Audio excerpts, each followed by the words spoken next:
we were given. Ya, ibu-ibu sekalian, tadi kita sudah banyak belajar mengenai perbedaan yang mendasar antara keinginan dan kebutuhan. Nah, sekarang kita melangkah ke materi selanjutnya, yaitu terkait dengan mengendalikan anggaran. Jadi ibu-ibu sekalian, kalau ibu-ibu tadi sudah betul-betul paham mana yang disebut dengan kebutuhan, mana yang disebut dengan keinginan, dan paham perbedaan mendasar antara keduanya, langkah selanjutnya yang harus ibu-ibu lakukan adalah mengendalikan anggaran tersebut, yaitu melalui penyusunan anggaran. Ini diperlukan agar ibu-ibu bisa memenuhi kebutuhan ibu-ibu sekalian dan pengeluaran itu dapat dikendalikan dengan baik. Kita kasih contoh ibu-ibu ya. Kalau ya, ibu-ibu pernah ke pasar nggak? Pernah. Sering ke pasar? Sering. Kalau ibu-ibu ke pasar, apakah langsung ke pasar tanpa membuat daftar belanjaan atau buat daftar belanjaan dulu? Buat daftar belanjaan dulu. Yang lain? Saya tidak, Pak. Oh ya, ada yang buat daftar belanjaan, ada yang tidak. Kalau yang buat daftar belanjaan, apa gunanya itu, Bu? Supaya bisa mengatur keuangan, Pak. Iya, supaya bisa mengatur keuangan. Oke. Jadi apa yang disampaikan oleh Ibu Fitrah tadi itu sudah tepat, ibu-ibu ya sekalian ya. Yap. Jadi kita harus buat daftar belanja kita ketika kita ke pasar. Itu nanti sangat berguna. Kenapa? Supaya nanti kita bisa menyusun, mengendalikan anggaran keuangan kita. Jangan sampai ketika kita ke pasar, kita tidak punya list atau daftar belanjaan, maka kita bisa membeli sesuatu yang di luar kebutuhan kita. Bisa jadi tujuan kita hanya ingin membeli 5 jenis bahan makanan, ternyata ketika ke pasar ibu-ibu membeli 10 jenis makanan. Kenapa? Karena ibu-ibu sekalian tidak membuat daftar list. Akhirnya keluar dari kebutuhan dan itu dapat membuat ibu-ibu sekalian kewalahan untuk memenuhi kebutuhan-kebutuhan yang lainnya. Kenapa? Karena ibu-ibu sudah berbelanja di luar kebutuhan atau di luar daftar yang seharusnya ingin ibu-ibu belanja. Contoh lainnya, misalnya kalau kita ingin mengikuti lomba lari, maka misal contoh ya, lomba lari 100 meter. Iya, Pak. Sudah ditentukan jalurnya masing-masing. 100 meter bisa dari sini sampai ke sana. Maka ibu-ibu harus atau pelari tersebut harus mengikuti jalur tersebut. Kalau pelari tidak mengikuti jalur yang telah ditentukan, maka kemungkinan jaraknya akan semakin jauh dan waktu yang ditempuh juga akan semakin lama. Kenapa? Karena sudah keluar dari rel atau keluar dari jalur yang telah ditentukan. Itu dapat membuat ibu-ibu sendiri akan kesusahan ke depannya. Makanya catatan atau list penyusunan anggaran itu penting sekali untuk ibu-ibu sekalian buat. Oke, ibu-ibu sekalian? Ya, Pak. Nah, sekarang karena kita sudah bentuk kelompok tadi, kelompok ya, ada 4 kelompok. Nah, sekarang saya minta coba perwakilan setiap kelompok untuk mengambil nomor undian. Jadi saya sudah sediakan di sini ibu-ibu sekalian undian. Nanti kita buka lembar cerita 1B ya. Baru Ya, nanti Pak. kita diskusikan. Coba saya minta perwakilan setiap kelompok 1 orang. Saya, Pak. Iya, perwakilan dari kelompok 2, Ibu Fitri coba pilih yang mana. Iya, oke. Coba Ibu Fitri coba. Jangan dulu keluar Bu ya. Nomor berapa? Nomor 1, Pak. Ya, Ibu Fitri dapat lembar cerita nomor 1. Jadi nanti silakan dibaca dulu, diskusikan dengan kelompoknya, ada di lembar ceritanya Bu ya, yang sudah dibagikan, oke? Ya, silakan. Selanjutnya, kelompok selanjutnya coba. Iya, Pak. Iya. Ibu Fitra nomor 2 Bu ya.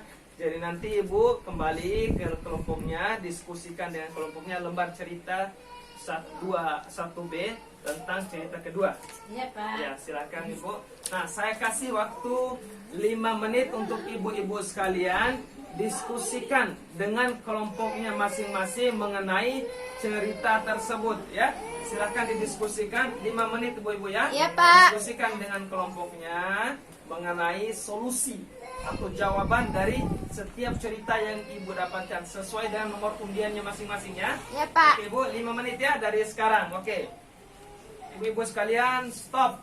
Ya, sekarang sudah pas 5 menit ibu-ibu sekalian ya. Tadi saya kasih waktu 5 menit dan ibu-ibu sudah berdiskusi dengan teman kelompoknya masing-masing. Sekarang silakan ibu-ibu tentukan siapa perwakilan dari kelompoknya masing-masing untuk membacakan cerita yang tadi dikasih sesuai nomor undiannya dan hasil diskusi atau hasil musyawarah dengan temannya terkait lembar ceritanya.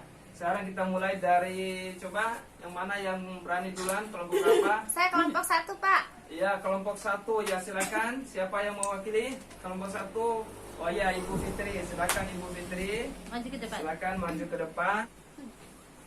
Ya, sekarang coba Ibu Fitri bacakan ceritanya berdasarkan hasil nomor undiannya. Kemudian jelaskan kepada teman-temannya mengenai jawaban atau hasil diskusi dengan kelompoknya. Coba silakan Ibu Fitri. Hadap sini Bu ya. Saya akan membacakan cerita. Ibu Lili harus membayar listrik siang ini. Pagi harinya, Agus menangis minta tambahan uang jajan untuk membeli mobil-mobilan baru seperti yang dimiliki teman-temannya. Apa yang harus Ibu Lili lakukan? Adapun hasil diskusi saya bersama teman-teman kelompok lainnya tadi, di mana Ibu Lili sebaiknya memberikan pengertian kepada Agus untuk tidak membeli mobil-mobilan untuk saat ini, karena itu merupakan kebutuhan sementara, sedangkan masih banyak kebutuhan-kebutuhan lain seperti membayar uang listrik. Seperti itu, Pak. Ya, bagus. Ibu bisa tepuk tangan untuk Ibu Fitri. Terima kasih Ibu Fitri ya. Ya, ibu-ibu sekalian, itu tepat ya. Itu jawaban dari kelompok 1 terkait ceritanya. Maka Ibu Lili beserta keluarganya harus mendahulukan dulu kebutuhan, menunda dulu keinginannya Agus untuk membeli mobilan. Nah, sekarang coba kelompok selanjutnya, kelompok berapa? Ayo, silakan tunjukkan. Kelompok 2, Pak. Ya, kelompok 2. Silakan siapa yang mewakili kelompok 2? Silakan. Silakan Ibu ya. Siapa? Oh ya, Ibu Fitra ternyata angkat tangan. Ya, silakan Ibu Fitra perwakilan dari kelompok 2 untuk membacakan lembar cerita yang didapatkan berdasarkan hasil undian dan hasil diskusi dengan teman-temannya. Silakan Ibu Fitra membaca. Baiklah, saya akan membacakan ceritanya. Pak Rusli minta uang pada Ibu Lili untuk membeli rokok. Padahal hari itu Ibu Lili hanya punya uang pas-pasan untuk keperluan memasak. Apakah yang harus Ibu Lili lakukan? Hasil diskusinya bagaimana? Hasil diskusi kami dari kelompok 2, sebaiknya Ibu Lili memberikan pengertian kepada Pak Rusli bahwa minggu ini pendapatan mereka hanya cukup untuk memenuhi kebutuhan yang sudah dianggarkan, sehingga tidak ada uang untuk membeli rokok. Oke. Sekian Pak, terima kasih.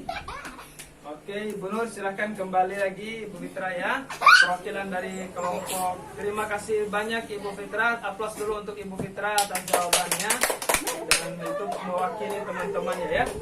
Ya, jadi yang harus dilakukan oleh Ibu Lili adalah menjelaskan, memberikan pengertian kepada suaminya Pak Rusli agar tidak membeli rokok terlebih dahulu. Kenapa? Karena uangnya pas-pasan dan hanya cukup untuk memenuhi kebutuhannya yang pokok, bukan untuk memenuhi keinginannya. Oke? Ya, Ibu Pak. sekalian, Ya, paham Pak. ya? Ya. Nah, ibu-ibu sekalian, sekali lagi yang perlu kita tekankan dan harus saya tekankan bahwasanya penyusunan anggaran ini perlu komitmen bersama antara seluruh anggota keluarga. Jadi pada ibu-ibu, untuk suaminya, begitu pula anak-anaknya harus konsisten dalam mengatur anggarannya ini. Jangan sampai tidak komit ya. Jadi Pak. harus komit untuk mengendalikan ke pengeluaran ini sehingga nanti tidak boros atau tidak mubazir untuk hal-hal yang bersifatnya untuk memenuhi keinginan semata. Jadi ibu-ibu laki-laki harus bisa betul-betul memisahkan mana kebutuhan dan mana keinginan. Ya, harus mendahulukan kebutuhan, setelah itu baru keinginan. Kebutuhan itu sifatnya tidak bisa ditunda, tapi keinginan bisa ditunda. Dan ini perlu keselarasan antara seluruh anggota keluarga, komitmen pada seluruh anggota keluarga. Tidak bisa dilakukan sendiri-sendiri saja. Oke, ibu-ibu sekalian, paham ya? Ya, Pak.